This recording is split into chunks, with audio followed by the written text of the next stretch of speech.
ജനവാസ മേഖല എന്ന പദത്തിന്റെ കൃത്യവും വ്യക്തവുമായ നിർവചനം ഇപ്പോഴും വ്യക്തമല്ലെന്ന് കാഞ്ഞിരപ്പള്ളി രൂപതാധ്യക്ഷൻ ജോസ് പുളിക്കൽ അറിയിച്ചു. നിലവിൽ സ്ഥിരതാമസമാക്കിയതും ഉപജീവനത്തിനായി കൃഷി ചെയ്യുന്നതുമായ ഇടങ്ങളെല്ലാം ജനവാസ മേഖല തന്നെയാണ്. കേരളത്തിലെ ഭൂരിപക്ഷം വന്യജീവി സങ്കേതങ്ങളും വന്യജീവി സംരക്ഷണ നിയമം 26A വരെയുള്ള നടപടികൾ പൂർത്തീകരിക്കാത്തവ ആയതിനാൽ സംസ്ഥാന സർക്കാരിന് നിലവിലുള്ള അധികാരം ഉപയോഗിച്ച് ബഫർ സോൺ പ്രതിസന്ധി മറികടക്കാവുന്നതേയുള്ളൂ. ഇക്കാര്യം അനാസ്ഥയാണ് എന്നോണം വിസ്മരിക്കുന്നതും അനേകരുടെ നിലനിൽപ്പ് അപകടത്തിലാക്കുന്നതുമാണ് കഴിഞ്ഞ ദിവസം പുറപ്പെടുവിച്ച സർക്കാർ ഉത്തരവെന്നും ജോസ് പുളിക്കൽ വ്യക്തമാക്കി. സുപ്രീം കോടതിയുടെ ഉത്തരവിൻ പ്രകാരം 3 മാസത്തിനകം പരാതികളുണ്ടെങ്കിൽ, ഏതെങ്കിലും ആക്ഷേപങ്ങളുണ്ടെങ്കിൽ അത് അറിയിക്കാൻ കഴിയും. അത് സെൻട്രൽ എംപവേർഡ് കമ്മിറ്റി മുമ്പാകെ റിപ്പോർട്ട് കൃത്യമായി സമർപ്പിക്കുകയും അവർ സുപ്രീം കോടതിയിൽ അത് ഉന്നയിച്ചുകൊണ്ട് വിധിയിൽ മാറ്റം വരുത്താനും എക്സെപ്ഷൻ കൊടുക്കാനുമുള്ള സാധ്യത ആ വിധി പകർപ്പിൽ തന്നെ ഉണ്ടായിരുന്നു. അതിൻ്റെ ഭാഗമായിട്ട് കാര്യമായ പുരോഗതികളൊന്നും നടന്നതായിട്ട് നമ്മൾ കാണുന്നില്ല. ഇനി ഇപ്പോൾ ഏതാണ്ട് 3 ആഴ്ചകൾ മാത്രമേ അവശേഷിക്കുന്നുള്ളൂ ഇതിന് മറുപടി കൊടുക്കാൻ. പക്ഷേ ഗവൺമെൻറ് ഈ കാര്യത്തിൽ വനംവകുപ്പിനെ തുടർ പഠനത്തിനായിട്ട് ഏൽപ്പിച്ചു എന്നതല്ലാതെ വലിയ കാര്യങ്ങളൊന്നും സംഭവിച്ചിട്ടില്ല. ഈ KCBCയുടെ ഡെലിഗേഷനും കർഷക സംഘടനകളുടെ തന്നെ പല ഡെലിഗേഷനുകളുമൊക്കെ മുഖ്യമന്ത്രിയെയും വകുപ്പ് മന്ത്രിയും ഒക്കെ കാണുന്നതിനിടയായി ഈ കാര്യത്തിലൊരു തീരുമാനം ഉണ്ടാകുമെന്നൊക്കെ പറഞ്ഞെങ്കിലും കൃത്യമായ തീരുമാനങ്ങൾ ഉണ്ടായതായിട്ട് തോന്നുന്നില്ല.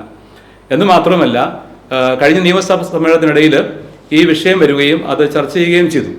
അതിനെ തുടർന്ന് ഒരു നിയമസഭാ തീരുമാനം ഉണ്ടായി. കർഷകരുടെ കൃഷിയിടങ്ങളും ജനവാസ മേഖലകളും ഒഴിവാക്കും എന്നൊരു തീരുമാനം ഉണ്ടായി എങ്കിൽ പോലും അതിന് നിയമസാധ്യത ഉള്ളതായിട്ട് തോന്നുന്നില്ല. കാരണം 2019 ഒരു ഉത്തരവ് നിലനിൽക്കുന്നുണ്ട്. അതാണ് സുപ്രീം കോടതിയുടെ മുമ്പിലുള്ളത്. ആ ഉത്തരവിൻ പ്രകാരം 1 കിലോമീറ്റർ ബഫർ സോൺ വേണമെന്ന് തന്നെയാണ്. അതിനകത്ത് കൃഷിയിടങ്ങളും ജനവാസ മേഖലകളും എല്ലാം ഉൾക്കൊള്ളുന്നുണ്ട്. ആ ഉത്തരവ് പിൻവലിക്കാൻ, അത് റദ്ദ് ചെയ്യാനായിട്ട് സർക്കാർ ഇതുവരെയും മനസ്സ് കാണിച്ചിട്ടില്ല എന്നുള്ളത് വളരെ ആശങ്കാജനകമാണ്. അങ്ങനെ ഒരു ഉത്തരവ് ഗവൺമെന്റിന്റെ പരിഗണനയിൽ സുപ്രീം കോടതിയുടെ മുമ്പിൽ ഉള്ളപ്പോൾ അത് റദ്ദ് ചെയ്യാതെ ബാക്കിയൊരു തീരുമാനത്തിന് പ്രസക്തിയില്ല എന്നാണ് വിദഗ്ധരുടെ നിരീക്ഷണം. അപ്പോൾ ഈ കാര്യത്തിൽ ഒരു ജനത മുഴുവനും ഒരുമിച്ച് ആവശ്യപ്പെടുന്ന ഒരു കാര്യം ഇതാണ്: കേരളത്തിൻ്റെ പ്രത്യേക സാഹചര്യത്തിൽ ഇവിടെ 1 കിലോമീറ്റർ ബഫർ സോൺ ഉണ്ടാകാൻ പാടില്ല, അല്ലെങ്കിൽ ബഫർ സോൺ ഉണ്ടാകാൻ തന്നെ പാടില്ല. ഈ ബഫർ സോൺ വനമേഖലയ്ക്ക് ഉള്ളിൽ തന്നെ നിജപ്പെടുത്തേണ്ടതുണ്ട്. കൃഷിയിടങ്ങളും ജനവാസ മേഖലകളും ഒഴിവാക്കാനായിട്ട് ഒരിക്കലും സാധ്യമല്ല 1 കിലോമീറ്റർ ബഫർ സോൺ എന്ന കാര്യത്തിൽ ഉറച്ചു നിന്നാൽ. അതിലാണ് മാറ്റം വരേണ്ടത്. എന്ന് മാത്രവുമല്ല, വാസ്തവത്തിൽ ഇതിനെക്കുറിച്ച് പഠിക്കാനായിട്ട് വ്യക്തമായ ഒരു നിർദ്ദേശവും നൽകപ്പെട്ടിട്ടില്ല. കൃത്യമായ ഡേറ്റാസിൻ്റെ പിൻബലത്തോടു കൂടി വേണം എന്തുമാത്രം ആളുകളെ അഫക്റ്റ് ചെയ്യുന്നുണ്ട്, എത്ര പ്രദേശങ്ങളിൽ എന്തുമാത്രം ജനങ്ങൾക്ക് ഇതിന് വലിയ പ്രതിസന്ധി ഉണ്ടാകുന്നുണ്ട്, എവിടെയൊക്കെയാണ് 1 കിലോമീറ്റർ വിസ്തൃതി വരുന്നത്, ഇങ്ങനെയുള്ള യാതൊരു ഡേറ്റാ പരമായ പഠനവും നടന്നിട്ടില്ല. അതിന് വനംവകുപ്പിനെ മാത്രം ഉത്തരവാദിത്തം ഏൽപ്പിച്ചിട്ട് സർക്കാർ കൈകഴുകുന്നത് പോലെയാണ് നമുക്ക് തോന്നുന്നത്. എന്ന് മാത്രമല്ല, കർഷകരുമായിട്ട് എപ്പോഴും പ്രതിസന്ധിയിലും സംഘർഷത്തിലുമായിരിക്കുന്ന വനംവകുപ്പ് ഇത് ഏറ്റെടുത്ത് നടത്തി കഴിഞ്ഞാൽ ഒരിക്കലും ഒരു കർഷക ജനതയ്ക്ക്, അല്ലെങ്കിൽ ഈ പ്രദേശവുമായി ബന്ധപ്പെട്ട് ജീവിക്കുന്ന ജനവിഭാഗത്തിന് ഒരു നീതിയും കിട്ടുമെന്ന് ആരും പ്രതീക്ഷിക്കുന്നില്ല. അതുകൊണ്ട് ഈ കാര്യത്തിൽ വനംവകുപ്പിനോടൊപ്പം തന്നെ ചേർന്നുകൊണ്ട് ജനപ്രതിനിധികൾ, അതുപോലെ റവന്യൂ വിഭാഗം, കൃഷി, ഒപ്പം പഞ്ചായത്തുമായിട്ട് ബന്ധപ്പെട്ട സമിതികൾ, നേതാക്കന്മാർ, വിവിധ കർഷക സംഘടനകൾ, ഇവരുടെയൊക്കെ ഒരു കൂട്ടായ ശ്രമത്തിലൂടെ കൃത്യമായൊരു ഡാറ്റ കളക്ഷൻ ഉണ്ടാവുകയും അതിൻ്റെ വെളിച്ചത്തിൽ നിയമപരമായ നടപടികൾക്ക് മുൻപോട്ട് പോകാനും കഴിയണം. ഇനി അവശേഷിക്കുന്ന 3 ആഴ്ചയ്ക്കുള്ളിൽ ഈ ഡേറ്റകളുടെ എല്ലാം വെളിച്ചത്തിൽ കൃത്യമായ റിപ്പോർട്ട് സെൻട്രൽ എംപവേർഡ് കമ്മിറ്റിക്ക് മുമ്പിൽ സമർപ്പിക്കാൻ സംസ്ഥാന സർക്കാരിന് മാത്രമാണ് അവകാശമുള്ളത്. സംസ്ഥാന സർക്കാർ അത് സമയബന്ധിതമായിട്ട് ചെയ്യുന്നില്ലെങ്കിൽ വലിയ ഒരു ജനത കുടിയിറക്കപ്പെടും. വലിയ ഒരു ലക്ഷോപലക്ഷം ജനങ്ങൾ അവരുടെ ജീവൽ പ്രശ്നമായ ഒരു പ്രതിസന്ധിയിൽ അകപ്പെട്ടു പോകും. ഈ കാര്യത്തിൽ ഒരുമിച്ച് നീങ്ങേണ്ടത് ആവശ്യമാണ്. അപ്പോൾ ഞങ്ങൾക്ക് പറയാനുള്ള കാര്യം ഇതാണ്: ഈ 61 സംഘടനകൾ, കർഷക സംഘടനകളെ ഉൾക്കൊള്ളിച്ചുകൊണ്ട് KCBCയുടെ നേതൃത്വത്തിൽ ഒരു വലിയ സംഘാതമായ മുന്നേറ്റം ഉണ്ടായിക്കഴിഞ്ഞു. ഇനി സമരപരിപാടികളുമായിട്ട് മുൻപോട്ട് പോവുക തന്നെ ചെയ്യും. അല്ലാതെ ഇവിടെ ഒരു ജനതയ്ക്ക് ജീവിക്കാൻ പറ്റാത്ത അവസ്ഥയ്ക്ക് വിട്ടുകൊടുക്കാൻ പാടില്ല. ഒന്ന് മാത്രമാണ് പ്രധാനമായിട്ട് പറയാനുള്ളത്: ഒരിക്കലും വനവിസ്തൃതി കൂട്ടാനുള്ള ശ്രമം ഇനി ഉണ്ടാകാൻ പാടില്ല. വനമേഖലയെ ഇപ്പോഴുള്ള ആ പരിധിക്കുള്ളിൽ നിജപ്പെടുത്തേണ്ടത് ആവശ്യമാണ്. 1 കിലോമീറ്റർ ബഫർ സോൺ കേരളത്തിൻ്റെ സാഹചര്യത്തിൽ ഒരിക്കലും സാധ്യമല്ല. ഒപ്പം അതിനൊരു പോസിബിലിറ്റി സർക്കാരിന് ഇപ്പോൾ കിടക്കുന്നത് 24-ല് 23 സംരക്ഷിത വനപ്രദേശങ്ങളുടെയും ഫൈനൽ നോട്ടിഫിക്കേഷൻ നടന്നിട്ടില്ല. അതുകൊണ്ട് തന്നെ ആ പ്രദേശങ്ങളെ ഒഴിവാക്കിക്കൊണ്ട് തന്നെ വനമേഖലയ്ക്കുള്ളിൽ ബഫർ സോൺ നിജപ്പെടുത്തിക്കൊണ്ട് തന്നെ പുനർനിർണയിക്കാൻ ഇപ്പോൾ സംസ്ഥാന സർക്കാരിന് അധികാരമുണ്ട്. ആ അധികാരം വിനിയോഗിക്കുകയാണ് അവർ ചെയ്യേണ്ടത്. അത്തരമൊരു ആത്മാർത്ഥത സർക്കാരിൻ്റെ ഭാഗത്തു നിന്നുണ്ടാകുന്നില്ലെന്ന് മാത്രമല്ല, 19-ലെ ഉത്തരവ് 1 കിലോമീറ്റർ ബഫർ സോൺ എന്ന ഉത്തരവ് പിൻവലിക്കാനും സർക്കാർ തയ്യാറായിട്ടില്ല. ഇത് ജനങ്ങളെ വലിയ ആശങ്കയിലേക്കാണ് എത്തിക്കുന്നത്.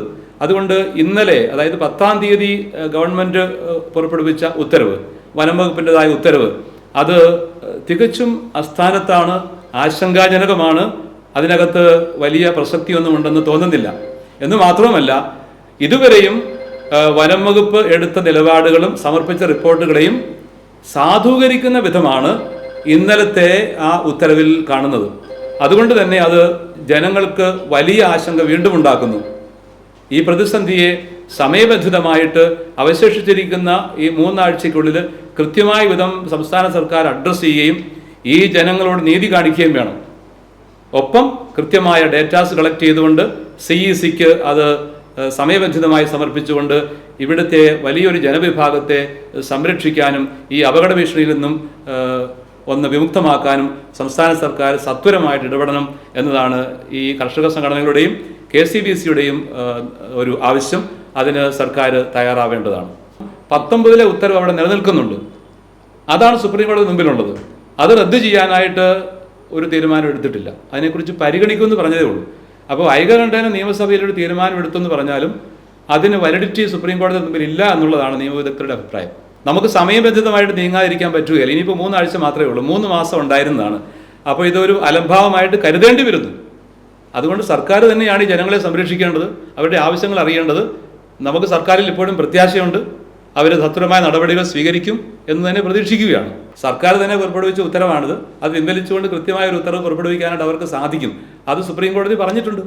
പരാതികളുണ്ടെങ്കിൽ, ഏതെങ്കിലും തരത്തിൽ ആക്ഷേപങ്ങളുണ്ടെങ്കിൽ ഈ 3 മാസത്തിനകം അത് രേഖാമൂലം CECക്ക് സമർപ്പിച്ച് സുപ്രീം കോടതിയെ ധരിപ്പിക്കേണ്ടതാണെന്നുള്ള ഉത്തരവാദിത്വമുണ്ട്. അത് സംസ്ഥാന സർക്കാരിന് ആ കാര്യം അറിയിച്ചിട്ടുമുണ്ട്. അപ്പോൾ അവരെ ഏൽപ്പിച്ചൊരു കാര്യം അവർക്ക് നിർവഹിക്കാനായിട്ടുള്ള ഒരു സാധ്യത കിടപ്പുണ്ട്. എന്ന് മാത്രമല്ല, ഞാൻ ആദ്യം പറഞ്ഞതുപോലെ ഈ 23 സംരക്ഷിത പ്രദേശങ്ങൾക്കും ഫൈനൽ നോട്ടിഫിക്കേഷൻ നടത്തിയിട്ടില്ല. അതുകൊണ്ട് അത് സംസ്ഥാന സർക്കാരിൻ്റെ അധികാരപരിധി വരുന്ന കാര്യമായതുകൊണ്ട് അത് ചെയ്യാൻ അവർക്ക് പറ്റും. വിവിധ സമുദായ സംഘടനകളെയും കർഷക സംഘടനകളെയും എല്ലാം ഒരുമിച്ച് ഉൾക്കൊണ്ടുകൊണ്ട് ഇത് ഒരു സമുദായത്തിൻ്റെയോ KCBCയുടെയോ മാത്രം ഒരു വിഷയമേ അല്ല. എല്ലാവരും ഇതിനകത്ത് വലിയ ഒരു അതിജീവന പ്രശ്നത്തിലാണ് എത്തിയിരിക്കുന്നത്. അതുകൊണ്ട് എല്ലാവരെയും ഉൾക്കൊള്ളുന്ന ഒരു സംഘടിതമായ മുന്നേറ്റത്തിലേക്കാണ് ഇപ്പോൾ നീങ്ങുന്നത്. അതുകൊണ്ട് തീർച്ചയായിട്ടും നമ്മൾ പിന്നീട് വേണ്ടി വന്നാൽ അത് കേസിലേക്ക് പോകേണ്ടതാണെങ്കിൽ നമ്മളങ്ങനെ പോകും. എന്ന് മാത്രമല്ല, നമ്മൾ സെൻട്രൽ ഗവൺമെൻറ്റിൻ്റെ വനം വകുപ്പുമായിട്ട് ബന്ധപ്പെട്ടും ഈ കാര്യങ്ങൾ ചർച്ച ചെയ്യാനായിട്ട് തീരുമാനിച്ചു കഴിഞ്ഞു. സത്യത്തിൽ നമ്മൾ വളരെ പ്രതീക്ഷയോടുകൂടിയാണ് നീങ്ങുന്നത്. സർക്കാർ ജനങ്ങളുടെ പ്രതിനിധികളാണ്, അവരെ തിരഞ്ഞെടുത്ത് വിട്ടവരാണ്. അപ്പോൾ ഈ ജനങ്ങളെ സംരക്ഷിക്കാൻ ഉത്തരവാദിത്വം അവർക്കുണ്ട്. അവരത് ചെയ്യുമെന്നൊരു പ്രതീക്ഷ നമുക്ക് ഇപ്പോഴും ഉണ്ട്. പക്ഷേ ഇത്രയും വൈകിപ്പോയി. ഇനി 3 ആഴ്ച മാത്രമേ അവശേഷിക്കുന്നുള്ളൂ. കാര്യമായ നടപടികൾ നടന്നിട്ടില്ല. ഇന്നലെ ഇറങ്ങിയ ഉത്തരവിലും വ്യക്തതകളില്ല. നേരത്തെയുള്ള ഉത്തരവ് റദ്ദ് ചെയ്തിട്ടില്ല. കൃത്യമായ ഡേറ്റാ ശേഖരണം നടക്കുന്നില്ല. അത് വനംവകുപ്പിനെ മാത്രം ഏൽപ്പിച്ചിരിക്കുന്നു. ഇങ്ങനെയുള്ള ആശങ്കകൾ നിലനിൽക്കുന്നത് കൊണ്ട് ഞങ്ങളത് വീണ്ടും ആവശ്യപ്പെടുകയാണ്. സത്വരമായ ഇടപെടൽ സംസ്ഥാന സർക്കാരിൻ്റെ ഭാഗത്തുനിന്നും ഉണ്ടാകണം. കാരണം അവർക്കാണ് ഇതിൻ്റെ അധികാരമുള്ളതെന്ന് സുപ്രീം കോടതി പറഞ്ഞിരിക്കുന്നത്. ഒരുപാട് മനുഷ്യർ വന്യജീവി ആക്രമണത്തിൽ കൊല്ലപ്പെടുന്നുണ്ട്. വന്യജീവികൾക്ക് സംരക്ഷണം കൊടുക്കുന്നു എന്നുള്ളത് നല്ല കാര്യം. പരിസ്ഥിതി സംരക്ഷിക്കപ്പെടണം എന്നുള്ളതിനും സംശയമൊന്നുമില്ല. പക്ഷേ അവിടെ താമസിക്കുന്ന മനുഷ്യൻ സംരക്ഷിക്കപ്പെടണ്ടേ? അതാണ് അടിസ്ഥാനപരമായൊരു ചോദ്യം. ആ ചോദ്യത്തിന് ഉത്തരം കണ്ടെത്താനായിട്ട് സർക്കാരിന് ബാധ്യതയുണ്ട്. ഈ വിഷയങ്ങളെല്ലാം ഒന്നു ചേർന്ന് പോകുന്നതാണ്, ഇതിനോട് ബന്ധപ്പെട്ടതാണ്. വനവിസ്തൃതി കൂടി വരികയും വനം ജനങ്ങളുടെ ഇടയിലേക്ക് ഇറങ്ങി വരികയും ചെയ്യുമ്പോഴുണ്ടാകുന്ന വിപത്തുകൾ സംശയാതീതമായ വിധം ഒരു കുടിയിറക്കായിരിക്കും. കുടിയിറക്കെന്ന് പറഞ്ഞു കഴിഞ്ഞാൽ കഷ്ടപ്പെട്ട് ജോലി ചെയ്ത് ജീവിക്കുന്ന സാധാരണക്കാരായ മനുഷ്യർ, ലക്ഷോപലക്ഷം ജനങ്ങൾ. ഇത് ഗ്രോമോർ ഫുഡിൻ്റെ ഭാഗമായിട്ട് ജനങ്ങൾ സർക്കാർ ആവശ്യപ്പെട്ട പ്രകാരം അവിടെ കുടിയേറി പാർത്തവരാ. കയ്യേറ്റക്കാരൊന്നുമല്ല, അവർ വനം നശിപ്പിക്കുന്നവരുമല്ല, പരിസ്ഥിതി സംരക്ഷിക്കുന്നവരാണ്. അങ്ങനെയുള്ള മനുഷ്യരെ കുടിയിറക്കാനിടയാകുന്ന വിധമുള്ള ഒരു സംവിധാനത്തിലേക്ക് ഈ ഒരു അപകടം കൊണ്ടുചെന്ന് എത്തിക്കുമെന്നുള്ള വലിയ ആശങ്ക ലക്ഷോപലക്ഷം ജനങ്ങളുടെ മനസ്സിൽ ഇപ്പോൾ വല്ലാതെ കത്തിയെരിയുകയാണ്. അതുകൊണ്ട് ഇതിന് സത്വരമായ ഒരു നടപടി സംസ്ഥാന സർക്കാരിൻ്റെ ഭാഗത്തുനിന്ന് ഉണ്ടാവണം. അതുണ്ടാകുമെന്ന് ഞങ്ങളെല്ലാം പ്രതീക്ഷിക്കുന്നു. അത് ഉണ്ടാകണമെന്ന് ആഹ്വാനം ചെയ്യുകയും ചെയ്യുന്നു. 1 കിലോമീറ്റർ ബഫർ സോൺ എന്ന് പറഞ്ഞുകൊണ്ട് നിജപ്പെടുത്തി പ്രഖ്യാപിക്കപ്പെട്ട് കഴിഞ്ഞാൽ ഈ നിരോധനം 3 തരത്തിലുള്ള നിരോധനങ്ങളുണ്ടെന്ന് പറഞ്ഞല്ലോ. അത് 3 നടപ്പിലായി കഴിഞ്ഞാൽ പിന്നെ അവിടെ ജനങ്ങൾക്ക് ജീവിക്കാൻ പറ്റുകയില്ല. അവിടെ മൃഗങ്ങളുടെ സ്വൈരവിഹാരമായിട്ട് മാറുമെന്നുള്ളതാണ് സത്യം. അതുപോലെ തന്നെ ഒരു കാര്യം നമ്മൾ ഓർത്തിരിക്കേണ്ടത്, ഏറ്റവും കൂടുതൽ വനം സംരക്ഷിക്കപ്പെടുന്ന സംസ്ഥാനമാണ് കേരളം. ഏറ്റവും കൂടുതൽ ജനസാന്ദ്രതയുള്ള സംസ്ഥാനമാണ് കേരളം. ഇത്രമാത്രം പ്രകൃതിയെ സംരക്ഷിക്കുന്ന ഒരു ജനവിഭാഗത്തെ അടിച്ചോടിക്കുന്നതിന് തുല്യമായ ഒരു അനീതി അതിൻ്റെ പുറകിലുണ്ട്. അതുകൊണ്ട് തന്നെ ജനങ്ങളെ സംരക്ഷിച്ചുകൊള്ളാം, കൃഷിയിടങ്ങളെ സംരക്ഷിച്ചുകൊള്ളാം, ബഫർ സോൺ 1 കിലോമീറ്റർ ഉണ്ടാവട്ടെ എന്ന് പറയുന്നത് ഒരു അർത്ഥവും അടിസ്ഥാനവും ഇല്ലാത്ത പ്രസ്താവനയാണ്. ആഗോള താപനത്തെ അതിജീവിക്കുവാനായി അന്തർദേശീയമായിട്ട് ഉണ്ടാക്കിയിരിക്കുന്ന ഒരു എഗ്രിമെൻറ്റിൽ പ്രകാരം കാർബൺ ഫണ്ട് ഉണ്ടെന്ന് തന്നെ വേണം നമ്മൾ ചിന്തിക്കാൻ. അതിൻ്റെ ഭാഗമായിട്ടായിരിക്കണം കൂടുതൽ വനവിസ്തൃതി വർദ്ധിപ്പിക്കാനുള്ള ശ്രമങ്ങൾ നടക്കുന്നത്. പക്ഷേ ഇത് എവിടെ വർദ്ധിപ്പിക്കണം? ഏറ്റവും ജനസാന്ദ്രത കൂടിയ ഇതുപോലെ കേരളം പോലൊരു സംസ്ഥാനത്ത് ഇനിയും വനവിസ്തൃതി വർദ്ധിപ്പിച്ചു കഴിഞ്ഞാൽ ഉണ്ടാകുന്ന ദുരന്തം വലിയൊരു ജനവിഭാഗത്തിൻ്റെ നാശമായിരിക്കും എന്നുള്ളതാണ് പ്രധാനപ്പെട്ട കാര്യം.